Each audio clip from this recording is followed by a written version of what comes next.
Hello and welcome guys. तो स्वागत है एक बार फिर से आपके अपने यूट्यूब चैनल पे जिसका नाम है नोपुरा मैथ्स। तो आज हम पढ़ेंगे कक्षा 10वीं की मैथमेटिक्स, यानी कि जो कक्षा 10वीं की एनसीईआरटी की बुक है। इस बार आरबीएससी के अंदर भी जो है क्या लागू कर दिया है, आरबीएससी के अंदर भी एनसीईआरटी की जो है बुक्स लागू कर दी है। तो हम यही पढ़ेंगे एनसीईआरटी की क्लास नंबर 10 बोर्ड, जिसका पहला पार्ट है जिसका नाम है रियल नंबर, यानी कि वास्तविक संख्या। इसको आज हम पढ़ेंगे, बड़े ही आराम से पढ़ेंगे।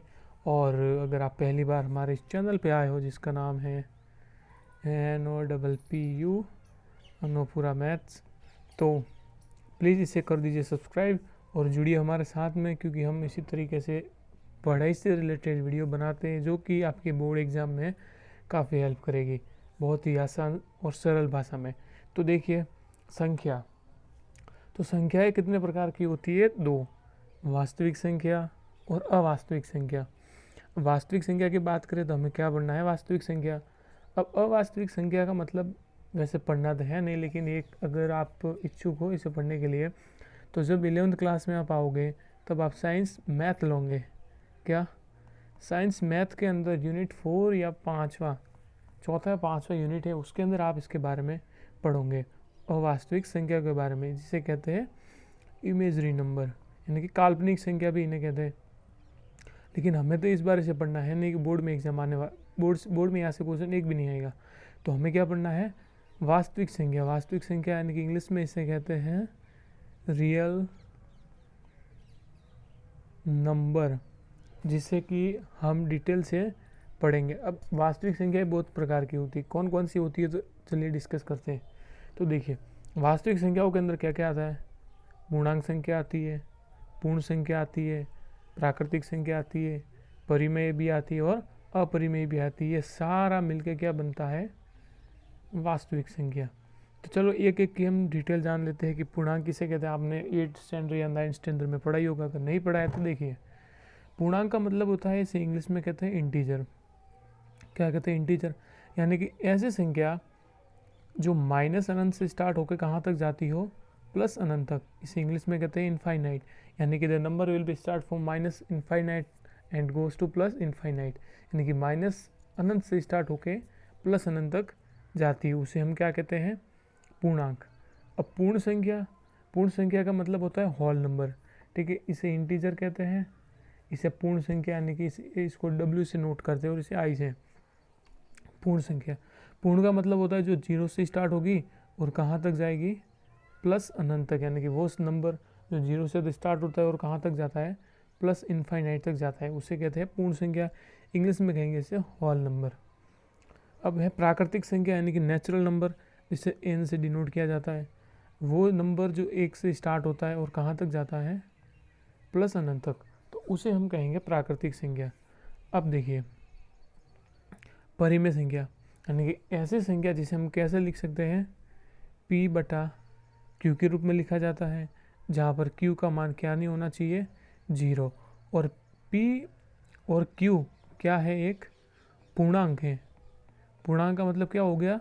P और Q जो है एक इंटीजर है, और P बटा जो Q है ना, इनका जो हैसियत है वो 1 होना चाहिए। तो इनको हम डिटेल से यहाँ पे समझ लेते हैं एक स्लाइड में। देखिए, परिमेय संख्या, परिमेय संख्या, ध्यान से कहाँ से कहाँ स्टार्ट होती है? तो वो संख्या जिसे हम कैसे लिख सकते हैं?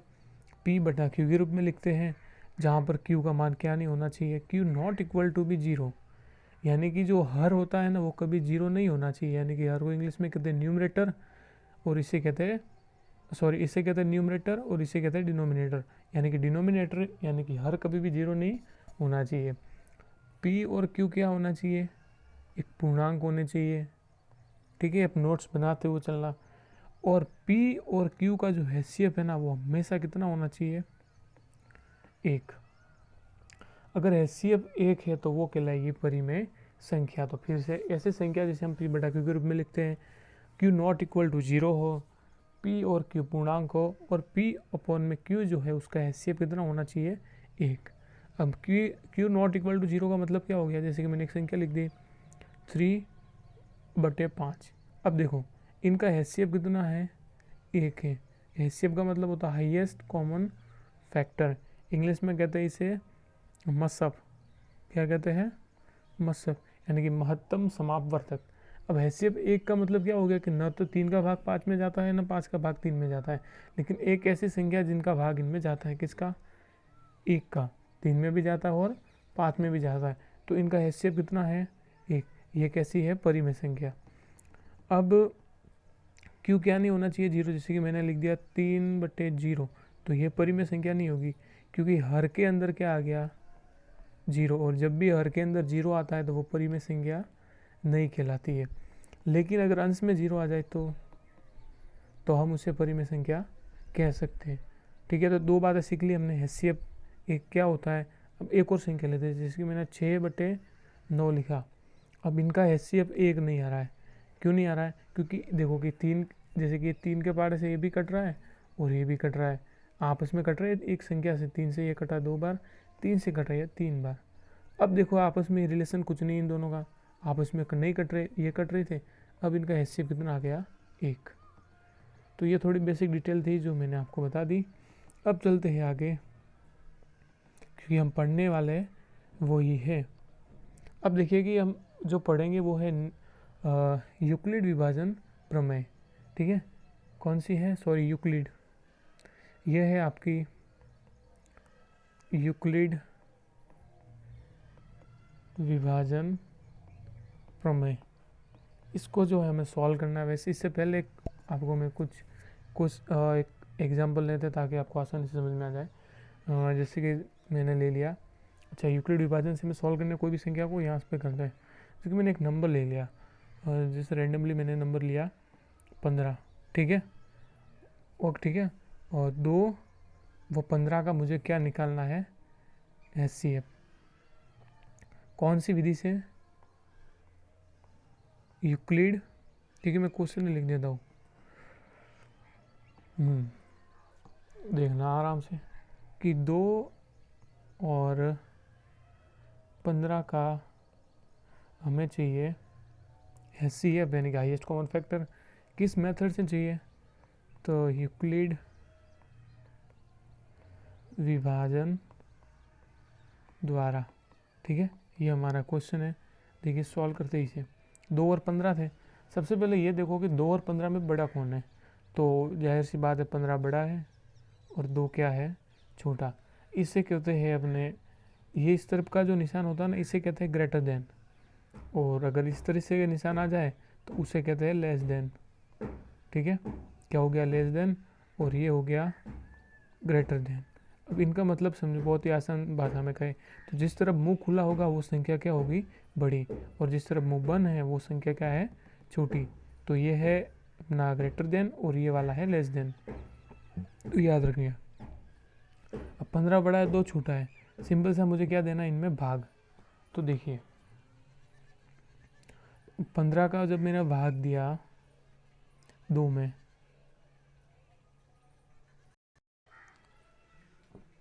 तो देखिए जब मैंने 2 का भाग दिया 15 में, तो कितनी बार गया ये, 7 बार गया, 4 दूनी 14, कितना आ गया, 1।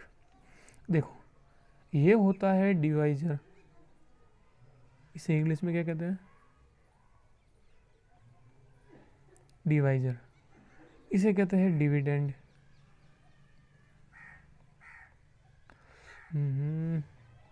तो सही नहीं लिखा जा रहा है, तो ठीक है, इसको हटा के फिर हम आराम से समझते हैं। ठीक है, 15 था, 2 था, यूक्लिड विभाजन से करना आराम से, अगर ये समझ गए तो आप समझ लोगे। कितनी बार गया, 7 बार गया, 14 आया, रिमाइंडर बचा 1, यानी शेष पर 1 आया। तो देखिए इसे तो हम कहते हैं भाजक हिंदी में। ठीक है, ये वाला हो गया भाज्य,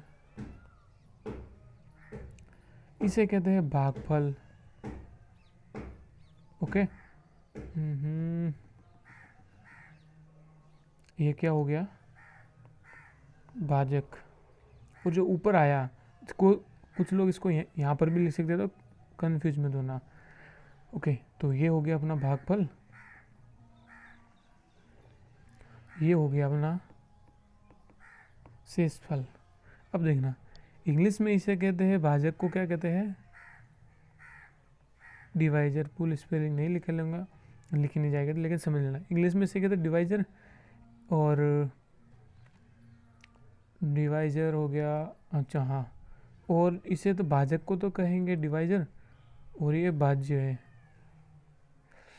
तो शेषफल भाजक, भाज्य है ये, पॉइंटर नहीं हटाने का, चलो ठीक है। ये क्या है, भाज्य। तो भाजक को तो कहेंगे डिवाइजर, डिवाइजर, और भाज्य को हम क्या कहेंगे, डिविडेंड। जो भागफल होता है उसे कहते हैं क्वोशेंट, जो शेषफल होता है उसे क्या कहते हैं, रिमाइंडर। ये कुछ बात है जो आपको समझनी है, लेकिन एक बार रफली समझ में नहीं आया होगा मुझे पता है, लेकिन एक बार फिर प्रैक्टिस करते हैं इसे, क्योंकि ये अगर बात सीख लोगे तो आपको आसानी होगी समझने में। लेट्स सी, 15 है, 2 का भाग दिया, 7 बार गया, 14 आ गए, और बचा कितना, 1। जो ये बचा इसे हम क्या कहेंगे, शेषफल। इंग्लिश में कहेंगे इसे रिमाइंडर। ठीक है, अब देखो, ये होता है अपना भाजक, ठीक है, भाजक। ये होता है अपना भाज्य, और जो ये ऊपर आया इस साइड में भी लिखते हैं इसे कहते हैं हम भागफल। ओके, भागफल को इंग्लिश में कहते हैं क्वोशेंट, इसे कहते हैं डिवाइजर, और इसे कहते हैं डिविडेंड। अब देखो समझना कि यूक्लिड विभाजन प्रमेय हमें कहता क्या है। यूक्लिड विभाजन प्रमेय हमें यह कहता है कि तब तक हमें इस क्वेश्चन को सॉल्व करना है जब तक कि हमें क्या ना मिल जाए, 0। तो अब समझना यूक्लिड विभाजन प्रमेय। तो देखिए, इससे पहले जैसे कि आप बुक्स में देखोगे तो आप सूत्र मिलेगा आपको, ए बराबर बी क्यू प्लस में आर। ठीक है, आर मिलेगा। अब बी क्या है, क्यू क्या है, आर क्या है। देखिए, क्यू का मतलब होता है अपना क्वोशेंट, आर का मतलब होता है अपना रिमाइंडर, और जो बी होता है ना, ये हमेशा होता है भाज्य, सॉरी भाजक। क्या होता है, भाजक, यानी कि डिविडेंड। अब समझना, तो ये सूत्र भी आपको याद रखना पड़ेगा। ए के स्थान पे कोई भी नंबर आ सकता है, जैसे कि, अच्छा ठीक है, इसको साइड में लिख देते हैं हम इस सूत्र को, कि ए बराबर, पर चला जाए जल्दी, कि ए बराबर बी क्यू प्लस में आर। ठीक है, इसका मतलब समझना, जैसे कि ये मुझे 15 का भाग देना, सॉरी 15 के अंदर किसका भाग देना है, 2 का। यूक्लिड विभाजन कहता है कि जब तक भाग दो तब तक क्या ना आ जाए, 0। तो देखियो, 15 का मतलब हो गया एक नंबर, यानी कि ए के स्थान पे लिख दिया मैंने 15। अब बी का मतलब हो गया ये वाली संख्या। अब देखिए, क्यू का मतलब होता है क्वोशेंट, यानी कि भागफल, कितनी बार भाग जा रहा है। तो देखिए, 7 बार गया, 14 है, रिमाइंडर बचा 1। तो देखिए, बी क्यू यानी कि क्यू यानी कितना है, यहाँ पे 7 है, और रिमाइंडर कितना है, 1 है। तो 14, सॉरी ये 1 है, यानी 15 आ रहा है, लेकिन हमारा अभी तक आंसर नहीं आया क्योंकि अभी तक 0 नहीं आया।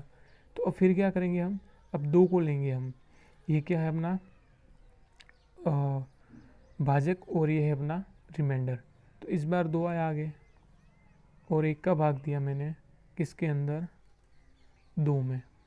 कितनी बार गया, 2 बार, और कितना आ गया, 0। 0 आ गया, तो 1 इंटू 2 प्लस कितना आ गया, 0 आ गया। 0 आया, इसका मतलब हमें एचसीएफ कितना मिला इस संख्या का। जो 0 आने के बाद जो भाजक होता है वही क्या कहलाता है, अपना एचसीएफ, यानी हाईएस्ट कॉमन फैक्टर। तो इनका जो एचसीएफ है वो कितना है, 1। तो थोड़ा बहुत समझ में आया होगा मुझे पता, क्योंकि लिखने में मुझे भी दिक्कत आ रही है। तो अब देखते हैं आगे। क्वेश्चन है ये अपना कि 455 और 42 का हैसियत निकालना है यूक्लिड विभाजन प्रमेय से। यूक्लिड विभाजन प्रमेय से निकालना है। तो देखिए इसके अंदर बड़ी संख्या कौन सी है, 455 है, और 42 क्या है, एक छोटी संख्या है। तो यूक्लिड विभाजन प्रमेय में अंदर अगर आप सूत्र देखें तो ये वाला है, ए बराबर बी क्यू प्लस आर। ए के स्थान पर क्या आएगा, तो ए के स्थान पर वो नंबर आएगा जो बड़ा हो। तो बड़ा कौन है, 455, तो हमने लिखा 455। और किसका भाग देना है, जो छोटा है, यानी कि बी के स्थान पे कौन आएगा, 42। अब हम देखेंगे कि भाग देने के बाद क्या आता है अपना ये भागफल। तो देखिए भाग देते साइड में 455 और 42। देखिए 455, देखो यूक्लिड विभाजन प्रमेय ये कहता है कि जब तक हमें भाग देना है तब तो क्या ना आ जाए, 0। किसका भाग दिया मैंने, 42 का। अब देखो 42 का भाग दिया, तो देखो यहाँ पर 2 संख्या थी, तो यहाँ पर भी मैंने 2 ली। कितनी बार गया, एक बार गया, 42 आया। 42 में से 45 में से 42 गए, कितने बचे, 3 आए। फिर 5 आया। अब देखो क्या अब भाग जा रहा है, नहीं जा रहा है। नहीं जा रहा है तो कितनी बार भाग गया, 42 का एक बार गया, 42, कोई मिस्टेक तो नहीं है, एक मिनट देख लेते हैं। ये है 455 और 42, ठीक है 455 42। तो एक बार भाग गया तो 3 आया, फिर 5 उतारे, तो रिमाइंडर आया 5, भागफल आया 1 और भाजक है 42। सॉरी गाइज, इसमें मेरी मिस्टेक है, बहुत ईजी है, कुछ नहीं है, मैं थोड़ा थोड़ा देखिए कुछ नहीं। तो इसके अंदर 42 और 455 है, तो कितनी बार भाग जाएगा कि 400, सॉरी 42 है और यहाँ पे 455 है। अगर 42 का अगर मैं मल्टीप्लाई कर दूँ 10 से, कितने आ रहा है, 420। तो भाग कितनी बार गया, 10 बार गया, कितने आ गए, 420। और कितना बचा रिमाइंडर, 35। भाजक मिल गया, भागफल मिल गया, शेषफल मिल गया, और अपना भाज्य तो है ही। तो देखिए यूक्लिड विभाजन प्रमेय से कैसे करते हैं अब सॉल्व। तो ये जो है आपको साइड में करते रहना एग्जाम में, ठीक है। 42 इंटू 10 प्लस 35, क्या अभी हमें 0 मिला, नहीं मिला। तो अब बड़ी संख्या कौन सी है, एक मिनट, ये इंटू है, ठीक है, और ये है प्लस। तो अब जाहिर सी बात है कि इन दोनों में से बड़ी कौन सी है, 42 है, तो 42 जाएगा आगे, 42 आगे गया, बराबर। अब 35 आएगा। अब 42 में किसका भाग देंगे, 35 का। ये कंटिन्यू तब तक करना है जब तक क्या ना मिले हमें, 0। अब देखिए आगे किसका भाग देंगे हम, 42 में। अब चाहो तो वैसे यहाँ पर जगह बची नहीं है, वैसे आप यहाँ पर भी कर सकते हो, ठीक है, ताकि अब देखिए किसका भाग देना है, 42 का। तो देखिए 42 का भाग गया, कितनी बार, एक बार, कितने आ गए, 35। अब 42 में से 35 गए, तो कितने बचे मेरे पास में, 7 बचे। अभी भी रिमाइंडर 0 नहीं आया। अब देखिए आगे कितनी बार गया, एक बार, रिमाइंडर कितना आया था, 7। अब देखो 35 और 7 में बड़ा कौन है, 35 बड़ा है और बराबर। अब तो आप समझ ही लोगे कि 7 का अगर मैं मल्टीप्लाई 5 से कर लूँ तो 35 आ गया, और शेषफल कितना आ गया, 0। तो देखो जब भी शेषफल 0 आ जाए, अब देखिए यहाँ पे समझते हैं इसे, इसको उठा के,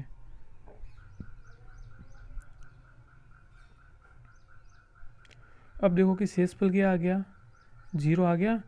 तो ये वाली जो संख्या होगी ना, यही हमारा क्या होगा, HCF। ये वाली संख्या क्या होगी, यानी कि 0 आने के बाद जो B होगा ना, बी क्यू प्लस आर, ठीक है, क्यू का मतलब क्वोशिएंट यानी कि भागफल, आर का मतलब रिमाइंडर। तो जो ये वाली संख्या है बी, 0 आने के बाद, वही क्या कहलाती है, अपनी HCF। तो 455 व 42 का हमें HCF कितना मिला, HCF मिला है हमें 7, और शेषफल क्या आ गया, इज इक्वल टू 0 और यही है अपना आंसर। तो मे भी हो सकता है कि आसानी से तो समझ में नहीं आएगा, मुझे भी पता है क्योंकि मुझे लिखने में भी दिक्कत हो रही थी, बट स्टिल अगर आपका सपोर्ट मिला और अपनी चैनल ग्रो हो गई तो और भी इजी तरीके से मैं अपनी बेस्ट देने की कोशिश करूँगा। लेकिन इसके लिए मुझे क्या चाहिए, आपका सपोर्ट चाहिए। फ़िलहाल तो इसको जो मैं अपनी मोबाइल से रिकॉर्ड कर रहा हूँ, मोबाइल के ऊपर हाथ स्क्रीन के ऊपर हाथ से लिख रहा हूँ, इस वजह से नहीं हो पा रहा है। लेकिन अगर आपका सपोर्ट मिला, सपोर्ट कैसे मिल सकता है, आप जो है इस चैनल को सब्सक्राइब कर सकते हो और नोटिफिकेशन के जो बेल है उसे ऑन कर सकते हो, ताकि जब मैं वैसे वीडियो बनाऊँ तो आपके पास नोटिफिकेशन आए और ज़्यादा से ज़्यादा लोग जुड़ेंगे, ताकि एजुकेशन भी मिले। और जितना सपोर्ट मिलेगी उतना जो है हम बेस्ट, वैसे अभी भी मैं बेस्ट देने की कोशिश करता हूँ, बट स्टिल मेरे पास वो टूल्स नहीं है, गैजेट नहीं है। लेकिन सपोर्ट मिला आपका तो ज़रूर आएंगी। तो पहली बार आप आए हो तो इसको चैनल को कीजिए सब्सक्राइब और जुड़िए हमारे साथ में। मिलते हैं अगली वीडियो में। लेकिन अभी तक हमने क्वेश्चन तो एक ही किया है, लेकिन वीडियो काफ़ी लंबी हो गई, आप देखोगे नहीं मुझे पता है। ये रहा सूत्र, ठीक है, B is equal to B Q plus are.